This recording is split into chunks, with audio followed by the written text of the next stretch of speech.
নমস্কার বন্ধুরা, আমরা এসেছি উত্তরবঙ্গ সফরের পরবর্তী পর্বে বক্সা এবং জয়ন্তী নদী ভ্রমণে।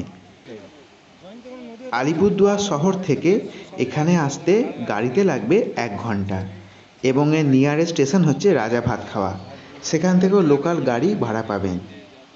এখন বর্ষার সিজন, তাই জয়ন্তী নদীতে জল খুব উচ্ছ্বাসে রয়েছে। গ্রীষ্মকালে কিন্তু জয়ন্তী নদী শুকনো অবস্থায় থাকে। আপনারা দেখতে পাচ্ছেন কি জলের উদ্যম জয়ন্তী নদীতে। এখানে কিন্তু হোমস্টের ব্যবস্থা আছে। আপনি এখানে পিডাব্লিউডির বাংলোতেও থাকতে পারেন। হ্যালো, আমরা এখন আছি জয়ন্তী নদীতে। ওই যে দূরে দেখছেন, ওটা হচ্ছে জয়ন্তী পাহাড়, আর এটা হচ্ছে জয়ন্তী নদী। এখন খালি পায়ে হাঁটছি নদীর এখান দিয়ে। বেশ সুন্দর একটা আকুপাঞ্চারের মতন ফিল হচ্ছে।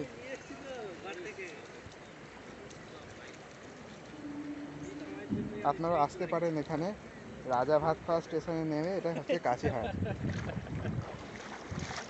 হ্যালো, এই সিএসপি স্যার আছেন। আমরা এখন খুব এনজয় করছি এখানে। আমাদের দারুণ এনজয় হচ্ছে। এখন আমরা রয়েছি বক্সাতে।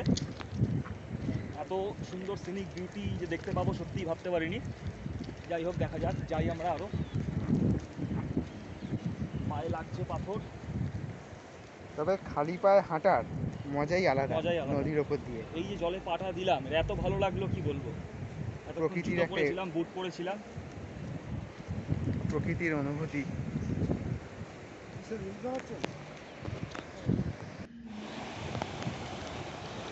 আমরা এখন আছি জয়ন্তী নদীর ধারে।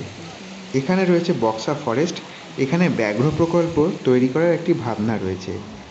প্রতি বছর শিবরাত্রির সময় ওপারে মহাকাল মন্দিরে বড় মেলা বসে। সেখানে অনেক পুণ্যার্থীর ভিড় হয়। এই যে দেখতে পাচ্ছেন বক্সা ফরেস্ট। এখানে আরও বাঘ ছাড়ার পরিকল্পনা আছে। তাহলে এখানে কিন্তু বক্সা জয়ন্তী নদী দেখতে কিন্তু সেখানে রেস্ট্রিকশান করা হবে। স্থানীয় কিছু লোকজন সেখানে থাকে, তাদেরকেও কিন্তু উঠে নিয়ে যাওয়ার পরিকল্পনা রয়েছে। আসছি পরবর্তী পর্বে। নমস্কার।